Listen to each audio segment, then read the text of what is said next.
Gold hub తాకట్టులో ఉన్న బంగారాన్ని విడిపించి తిరిగి కొనబడును. For more details contact 8499938881.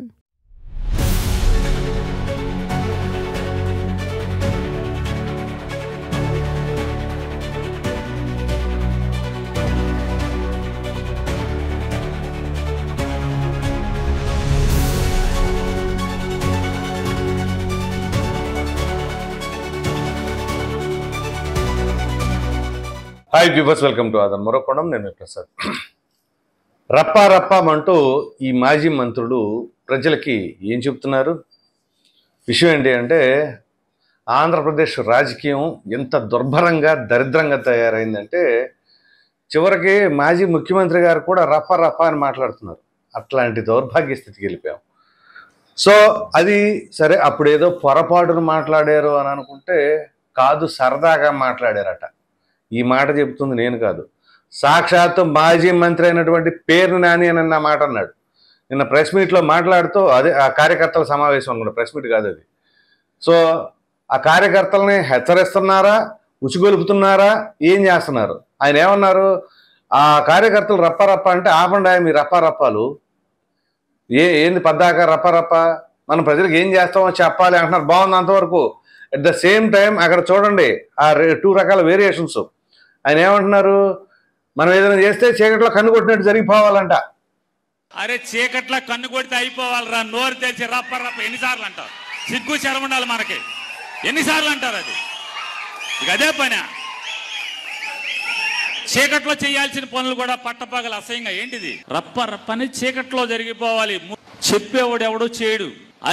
కరిసే కుక్క మొరగదు, మురిగే కుక్క కరవదు. అది తెలుసుకోండి కొంచెం. నీకు చేతనైతే రేపు గవర్నమెంట్ వచ్చిన తర్వాత ఎవడెవడు తప్పుడు వేషాలు వేసాడో ఆయన కరిసేయి. అంటే ఏంటి? మీరు వేసేయండి అనే చీకట్లో కన్ను కొట్టినట్టు జరిగిపోవాలంటే ఏంటి? తెలియకుండా జరిగిపోవాలని.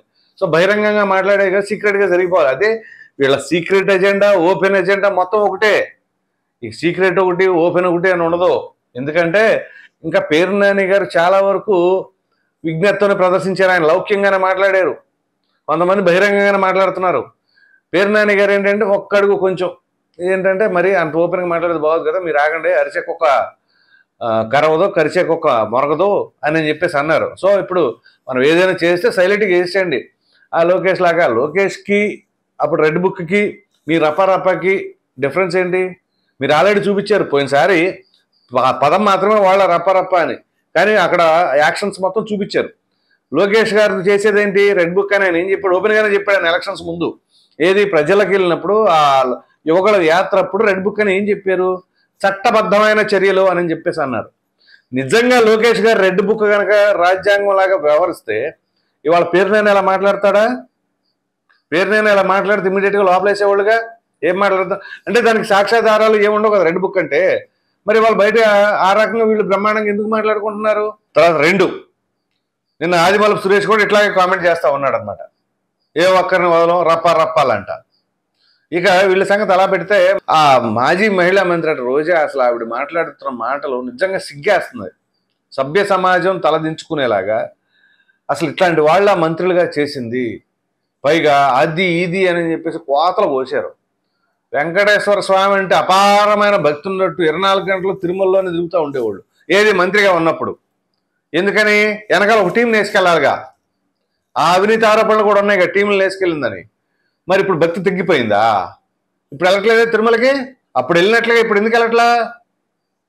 ఒకవేళ అధికారంలో ఉండగానే అంటే మన మంత్రిగా ఉన్నప్పుడే మనకు భక్తి ఉంటుందేమో.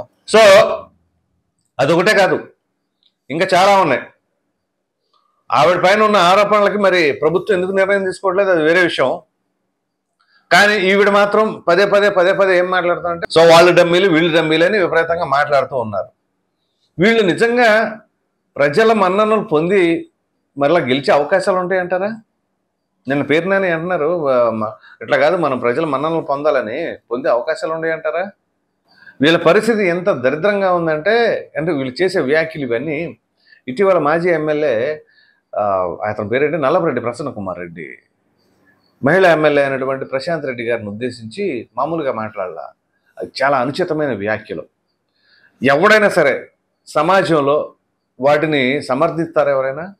కానీ వైసీపీ నాయకులు ఉన్నారండి, అందులో మాజీ మంత్రులు ఉన్నారండి, అనిల్ కుమార్ యాదవ్ ఉన్నాడు కదా, ఇంతకాలం ఎక్కడున్నాడో తెలియదు కానీ వచ్చి అది సమర్థించి ఛాలెంజ్లు విసిరారు. దానివల్ల ఏమైందో తెలుసా, పార్టీ కాస్త కోస్తే ఇక్కడ ఉందిలే అంటే ఇంకా తీసుకెళ్ళదు కిందకి పాతాళానికి. నిజంగా వైసీపీలో ఇట్లాంటి వాళ్ళు ఉండాలి. ఇంకా ఎట్లాగంటే భవిష్యత్తులో మరలా ప్రజలకు వైసీపీ అంటే గడకడలాడిపోవాలి. ఎంత గడకడలాడిపోవాలంటే, బాబు మేము ఆల్రెడీ మర్చిపోలేదు, మీరు అధికారంలో ఉన్న సమయంలో ఏ ఒక్కరు కూడా ప్రశాంతంగా లేరు, కాబట్టి మీరు ఇట్లాగే మాట్లాడుతూ ఉండండి అని చెప్పేసి అనాలి. ఇప్పుడు మొన్నటిదాకా ఏంటి ఈ ఓ మాదిరిగా ఉండేది, ఇప్పుడు అంతా బహిరంగం అయిపోయింది. ఓపెన్గానే రపాలు నరికెత్తాలంటారు, ఫ్లెక్సీలు కత్తులు పట్టుకుని ఎగరటాలు ఇది జరిగిపోతుంది వాళ్ళకి. మరి అదేంటో కానీ మరి దాన్ని పైశాచికానందం అనాలా ఏమనాలి? ఇప్పుడు ఎవరైనా సరే అధికారంలో ఒకసారి అధికారం కోల్పోయినప్పుడు 151 నుంచి 11 ఎందుకు పడిపోయామా అని 1-4 సార్లు సమీక్షించుకొని దాని తర్వాత ఇట్లా కాదు, మనం చేసిన పొరపాట్లను అధిగమించి తర్వాత ఎప్పుడు కూడా పొరపాట్లు జరగకుండా చూసుకోవాలని చెప్పాలా. కానీ వీళ్ళు ప్రజా జీవితంలో ఏం చెప్తున్నారంటే, ప్రజల మనసుకు గెలుపొంది రావాల్సింది పోయి, ప్రజల కష్టాలు తెలుసుకొని వాళ్ళ కష్టాలు తీర్చి రావాల్సింది పోయి, మేము రప్పా చేస్తాం అది ఇది అని చెప్పేసి అంటున్నారు. సో వీళ్ళు ఆ రకంగా మాట్లాడుతుంటే దాన్ని సమర్థిస్తారాక. దాని తర్వాత మరో మాజీ మంత్రి అంబటి రాంబాబు, ఈయన అసలు ఎప్పుడు యాక్టివ్గానే ఉంటారు, ఓడిపోయినప్పటి నుంచి కూడా, గెలిచినప్పుడు పెద్దగా ఏమీ లేరు మరి ఎందుకో. సో ఇప్పుడు ఆయన ఏంటి, పోలీసులు లేరు, వాళ్ళు లేదు, వీళ్ళు ప్రతి ఒక్కరిని. సో ఎట్లాగంటే ఇది చెంచాలు అది ఇది బాబు గారు చెంచాలు అని చెప్పేసి డీజీపీ గారి స్థాయి అధికారులనే మాట్లాడుతున్నారంటే ఇక వీళ్ళ పరిస్థితి ఏంటో అర్థం చేసుకోండి. అప్పుడేమో వీళ్ళ దగ్గర ఉన్న డీజీపీలు వాళ్ళందరూ ఎవరో కాదు, అప్పుడు డీజీపీ గౌతమ్ సవాంగ్ చేశాడు, మరి ఆయన ఏమనుకోవాలి. అలాగే కైసిరెడ్డి రాజేంద్రనాథ్ రెడ్డి ఆయన ఎట్లా చేశాడు, అసలు వీళ్ళకి అర్హతలు అనేవి సీనియారిటీ ఉన్న వాళ్ళని కూడా పక్కన పెట్టేసి జగన్మోహన్ రెడ్డి గారు ఏ రకంగా ఇచ్చారు, మరి చెంచాలని ఇచ్చారా గరిట్లని ఇచ్చారా. ఇవాళ అంబటి రాంబాబు మాట్లాడుతూ ఉన్నాడు, ఆయన మాజీ మంత్రి, 70 ఏళ్ళ వయసు ఉంది ఆయనకి, 70 ఏళ్ళ వయసు ఉన్న వాళ్ళగా మాట్లాడుతున్నారా. అసలు వీళ్ళందరూ ఎంత అనుభవం ఉంది అంత అనుభవం ఉందని మాట్లాడుతున్నారు. వీళ్ళు రేపు ఏం చేద్దాం అనుకుంటున్నారు, ఇది చెప్పి ప్రజలకి మేము ఎదుగో రప్పా చేస్తాం నరికేస్తాం, ఎవడేం మాట్లాడినా సరే వదలం అని చెప్పి రేపు ఎన్నికలకు రండి, అదే మీ మేనిఫెస్టోగా పెట్టుకోండి. వైసీపీ మేనిఫెస్టో ఏంటి అంటే రప్పా నాయక. సో ఎట్లా మాట్లాడుతున్నారంటే ఇవాళ ఆ పార్టీ ఈ పార్టీ సంగతి ప్రక్కన పెట్టండి, తటస్థులు ఉన్నారు చూసారా, వాళ్ళు కూడా అసహించుకుంటున్నారు. వైసీపీ వాళ్ళు మాజీ మంత్రులు కానీ నాయకులు కానీ కార్యకర్తలు వ్యవహరిస్తున్న తీరు కానీ అక్కడ చూస్తేనే ఆ రకంగా వ్యవహరిస్తారు. ఇక్కడ బంగారుపాలెంలోనేమో మామిడికాయలని విపరీతంగా ట్రాక్టర్లతో తొక్కిచ్చేసుకుని వెళ్ళిపోతారా, అక్కడేమో ఆయన తల మీద ఎక్కిచ్చేస్తారు, సింగయ్య గారి తల మీద. అదేమంటే ఏ అని చెప్పేసి అంటారు, ఏదో ఎక్కియాల్సిందే, లేకపోతే మనశ్శాంతి ఉండదే వీళ్ళకి. ఇట్లాంటి పనులు చేసేది ఈ రకంగా చేసి ఒకవేళ రేపు అధికారంలోకి వద్దాం అనుకుంటే నిజంగా సాధ్యపడుద్దా. అదేమిటి రెడ్ బుక్ రాజ్యాంగం అయితే అంబటి రాంబాబు కానీ ఈ రోజా కానీ ఇలా మాట్లాడతారా, ఎప్పుడో ఎత్తి లోపల వేసేవాడు కదా పోలీసులు. సో విడుదల రజని కూడా పోలీసుల పైన ఏ రకంగా మాట్లాడారు ఆవిడ. ఇలా ప్రతి ఒక్కళ్ళు వీళ్ళంతా కూడా మరి ఒక టీం అయిపోయారేమో, నేను ఎలా మాట్లాడుతాను నువ్వు అలా మాట్లాడు, నువ్వు ఎలా అటాకింగ్ వెళ్ళు అలా అటాకింగ్ వెళ్ళు అని. మహిళలను ఉద్దేశించి మహిళలంటే గౌరవం ఉండదు, మహిళ ఎమ్మెల్యేల గౌరవం ఉండదు, సామాన్యులంటే గౌరవం ఉండదు. ఆయన సీనియర్ జర్నలిస్ట్గా చెప్పుకోబడే ఆయన అమరావతిలో ఉన్న మహిళలందరిలో ఇది అని చెప్పేసి మాట్లాడారు. ఆ పదం నేను వాడలేనండి. సో మరి ఇవన్నీ చెప్పి ఏమొస్తారు రేపు వాళ్ళ దగ్గర ఓట్లు అడగడానికి వస్తారా వైసీపీ వాళ్ళు? అమరావతిలో ఉన్న మహిళలందరూ ఇదే అన్నారు కదా, అక్కడికి వచ్చి అడగండి. సో దానికి జగన్మోహన్ రెడ్డి గారు అన్నిటికంటే హైలైట్ ఏంటంటే ఈ వీడియోలో పేరు నాని అన్నది ఏంటి అంటే రప్ప అని ఏదో జగన్మోహన్ రెడ్డి గారు సరదాగా అన్నారట. రప్ప అనేది సరదానా? ఓ మాజీ ముఖ్యమంత్రి మాట్లాడితే సరదానా? పొరపాటును మాట్లాడారని చెప్పి సమర్థించుకోవడం వేరు, సరదాగా మాట్లాడారంటాం వేరు. ఎట్లా మాట్లాడతారు సరదాగా? రప్ప నరికేస్తే మంచిదే కానీ సరదాగా ఒక మాజీ ముఖ్యమంత్రి అయిన జగన్మోహన్ రెడ్డి గారు మాట్లాడతారా?